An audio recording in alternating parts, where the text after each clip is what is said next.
கர்த்தராகிய இயேசு கிறிஸ்துவின் நாமத்திலே உங்கள் அனைவரையும் வாழ்த்துகிறேன். நாம் இன்றைக்கு தியானிக்கும் வசனம் கொலோசேயர் 1:14. அவருக்குள் அவருடைய இரத்தத்தினாலே பாவ மன்னிப்பாகிய மீட்பு நமக்கு உண்டாயிருக்கிறது. இந்த வசனத்தில் சொல்லப்பட்டபடி இயேசு கிறிஸ்துவின் இரத்தத்தினால் நாம் எதை பெற்றுக்கொண்டோம் என்று தியானிக்கலாம். அவருடைய இரத்தத்தினாலே பாவ மன்னிப்பாகிய மீட்பை நாம் பெற்றுக்கொண்டிருக்கிறோம். மீட்பு என்னது? மீட்புனா என்னது? மீட்பின் திட்டம்னா என்னது? நாம் எதையாவது இழந்துட்டோன்னா அதை நம்ம மீட்டெடுக்கிறது தான் மீட்பு. இப்போ நாம் எதை இழந்தோம்? நம்ம மீட்டெடுக்கிறது கர்த்தர் நமக்கு மீட்பின் திட்டத்தை நிறைவேற்றி கொடுத்தார் என்று பார்க்கலாமா? அதாவது தேவனாகிய கர்த்தர் பூமியை உருவாக்கி அதை அதிகாரம் பண்ணவும், ஆண்டு கொள்ளவும், பண்படுத்தவும், காக்கவும் நம்முடைய கரத்திலே ஒப்பு கொடுத்தார். ஆதி தகப்பனாகி ஆதாம் கரத்திலே ஒப்பு கொடுத்தார். நமக்கு கொடுத்த கடமையும் அதுதான். சாத்தானானவன் அதை வஞ்சித்து, அதை ஏமாற்றி, ஒரு பெண்ணின் மூலமாய் அவளை ஏமாற்றி வஞ்சித்து அதை பறித்து கொண்டான். அதாவது அந்த ஆதாமும் ஏவாளும் தோட்டத்தில் குளிர்ச்சியான வேளையில் தேவ மகிமை நிறைந்தவர்களாக இருந்தார்கள். தேவ பிரசனம் நிறைந்தவர்களாக இருந்தார்கள். நாம் இழந்தது எது தெரியுமா? மிக முக்கியமாக நாம் தேவ மகிமையை இழந்து பாவத்திற்குள்ளாகிட்டோம். மனிதன் பாவம் செய்த போது தேவ மகிமை நம்ம இழந்துட்டோம். இன்னொன்று, தேவ பிரசனத்தை நாம் இழந்துட்டோம். இதுக்காக தான் பழைய ஏற்பாட்டில் ஆண்டோடைய மகிமை ஜனங்களுக்குள்ளே இறங்கி வருவதற்காக பாவங்கள் செய்கிற போதெல்லாம் அநேக பலிகளை செலுத்த சொன்னார். அப்போ பலிகளை செலுத்தும் போது, அவர்கள் பரிசுத்தமாக்கும் போது தேவ மகிமை அவர்கள் மேல் இறங்கி வரும். அவர்கள் பரிசுத்தம் இல்லாதிருக்கும் போது தேவ மகிமை அவர்கள் மத்தியில் இறங்கி வராது.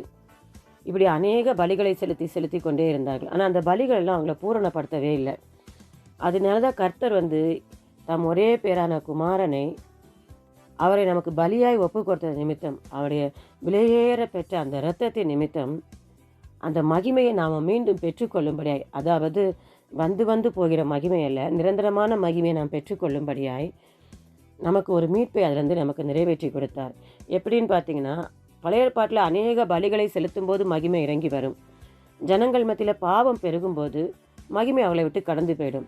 எசேக்கியேல் தீர்க்கதரிசன புஸ்தகத்தில் ஒரு இடத்துல சொல்லப்படுகிறது, இஸ்ரவேல் ஜனங்கள் மத்தியில் பாவம் பெருகின போது கர்த்தருடைய மகிமை அவர்களை விட்டு விலகி ஒலிவ மலையில் போய் தங்கிச்சு அப்படின்னு வேதத்தில் வாசிக்கிறோம். அப்போ பாவம் பெருகும்போது மகிமை நம்மகிட்ட இழந்து போயிடுவோம்.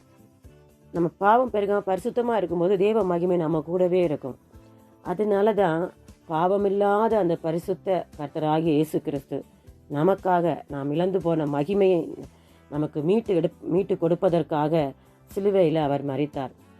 சிலுவையில் மரித்து அவருடைய இரத்தத்தை விலைக்கிரயமாய் கொடுத்ததின் நிமித்தம் நாம் இழந்து போன மகிமையும் பிரசன்னத்தையும் இன்றைக்கு, அதாவது நமக்குள்ளே வாசம் பண்ணி கொண்டிருக்கிற பரிசுத்த ஆவியாளர் மூலமாய் நமக்குள்ளே கர்த்தர் அசைவாடி கொண்டிருக்கிறார். அவருடைய மகிமையை, அவருடைய பிரசன்னத்தை நாம் உணர முடிகிறது. பரிசுத்த ஆவியின் வல்லமையை நாம் உணர முடிகிறது.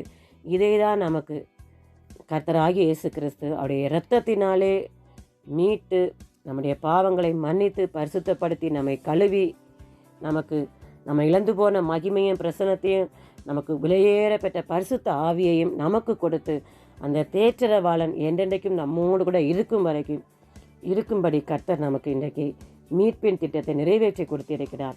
நாம் நம்முடைய வாழ்நாள் முடிவு பரியந்தம் அந்த மகிமையை இனி இழந்து போகாதபடிக்கும் நாம் பெற்ற பரிசுத்த ஆவியானவரை துக்கப்படுத்தாமல் நாம் பாதுகாத்து கொள்ளும்படியாகவும் காத்து கொள்ளும்படியாகவும் தேவனுடைய சித்தம் என்னதுன்னா, நாம் அவருக்கு பரிசுத்த பிள்ளைகளாய் அவருடைய சந்நிதியில் போய் சேர வேண்டும்.